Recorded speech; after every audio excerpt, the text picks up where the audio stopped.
অন্তরের অভিপ্রায় ছিল, সেই তো পরাণনাথ পাইন, যাহা লাগে মদন দোহনে ঝুঝুরি যেন, সেই দোয়া গানে নাচে দ্বিতীয় প্রহর, কৃষ্ণ লয় ব্রজে যায় এই ভাবয় অন্তর।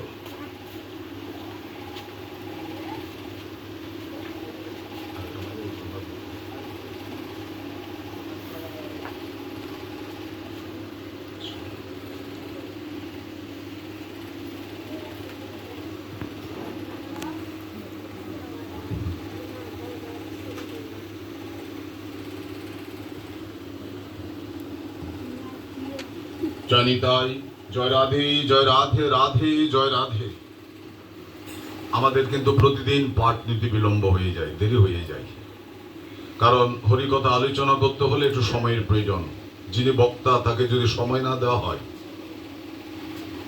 কি করে সম্ভব? আপনি খেতে বসাচ্ছেন, খেতে বসতে দিয়ে যদি বলেন তাড়াতাড়ি উঠেন, আবার অনেকের স্বভাব আছে গাল গল্প করে খেতে বেশ সময় কাটায়, কিন্তু তাদের বোধে নেই আমার পরবর্তীতে যার একটা বেশ রয়েছে, বোঝা উচিত।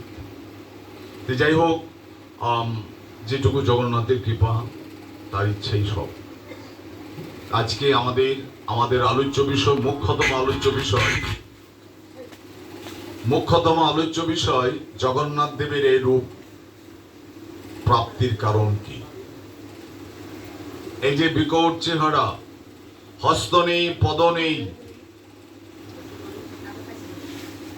তার যে নাসিকা, চক্ষু ইত্যাদি, তা যে কি একটা বিকট রূপ, এই রূপটা কেন?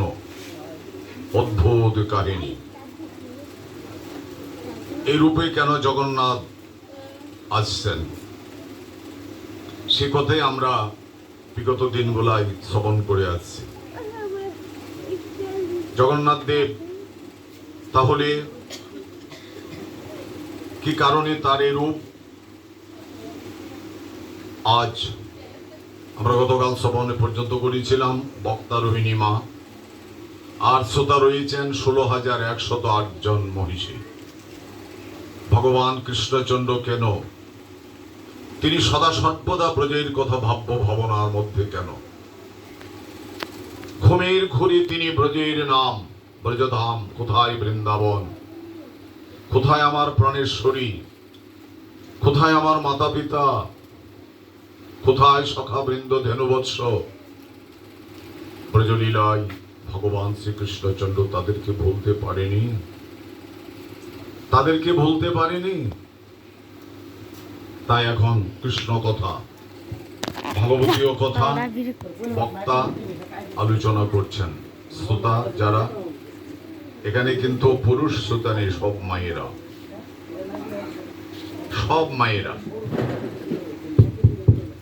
আমাদের দেশেও পাঠের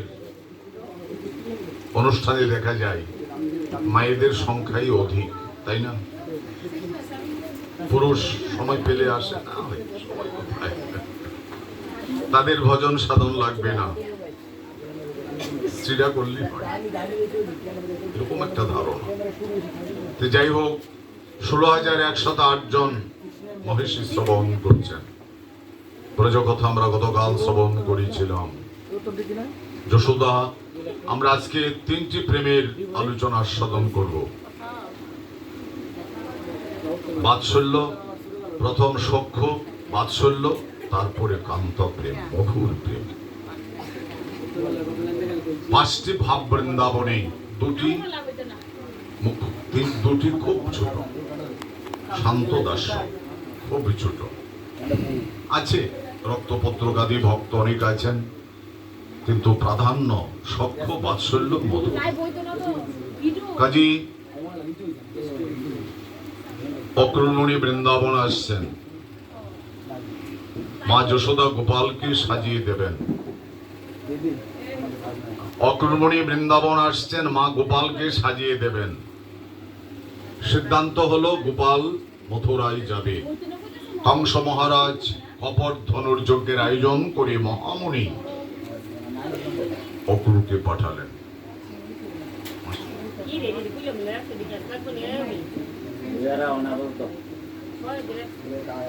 কি অদ্ভুত ঘটনা!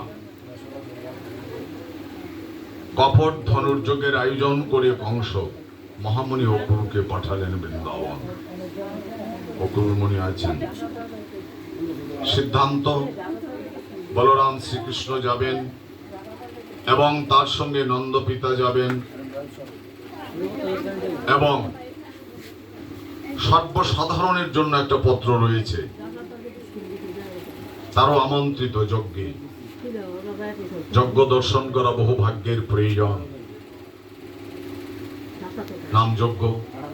কলিযুগে সব যজ্ঞ বন্ধ করে দিয়ে মাত্র একটা যজ্ঞ রাখলেন, সেটার নাম হলো হরিনাম যজ্ঞ। হরিনাম যজ্ঞ কলিযুগে।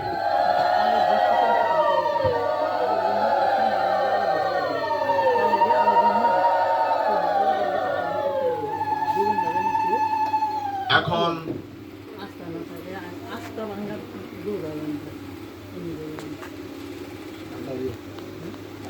জয় নিতাই, জয় রাধে।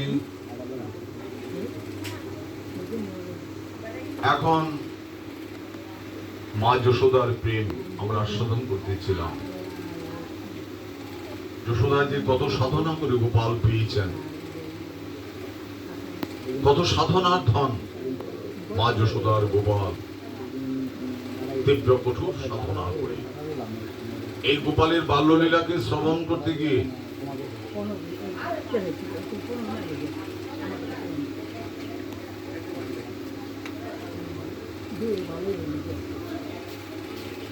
গোপালের বাল্যলীলাকে শ্রবণ করে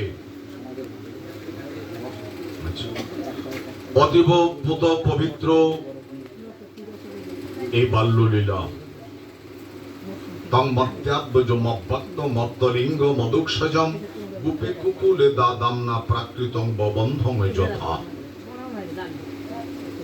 অনন্ত কিল ব্রহ্মাণ্ডাধিপতি স্বয়ং শ্রী ভগবান, কিন্তু যশোদার কাছে দুগ্ধ পুষ্য বালক। অদ্ভুত কাহিনী। অনন্ত বিশ্ব ব্রহ্মাণ্ডের অধীশ্বর ভগবান অহং সর্বস্ব মত্ত সর্বং প্রবর্ততে ইতি মত্তা ভজন্তে মাং ভজন্তে মাং। ভগবান গীতায় বলছেন, আমি জগৎ সৃষ্টি করেছি, আমার যখন ইচ্ছে আমি বিনাশ করে দিতে পারি। অহং সর্বস্ব প্রভব মত্তা সর্বং প্রবর্ততে ইতি মত্তা ভজন্তে মাং বোধা ভাব সমন্বিতা। বোধা জ্ঞানবান প্রজ্ঞাবান ব্যক্তি যারা, তাহারা একমাত্র কায় মনোবাক্যে গোবিন্দ পদ পদ্ম ভজন করেন। মা যশোদা জানেন না এই সম্পদটা কি, জানে না। অদক্ষজ ভগবান যে সর্বেসর্বা জানা নেই, অজ্ঞাত। কারণ যদি জেনে নেন তাহলে বাৎসল্য প্রেম আস্বাদন হবে না। এই জন্য পরীক্ষিত মহারাজ প্রশ্ন রেখেছিলেন, নন্দকে মিকরু ব্রহ্মংস এবং মহোদয়ম যশোদা চ মহাভাগা প্রভুজস্থানং হরি। নিশ্চয় কোন সুকৃতি সৌভাগ্য ছিল। যদি সুকৃতি সৌভাগ্য না থাকবে তাহলে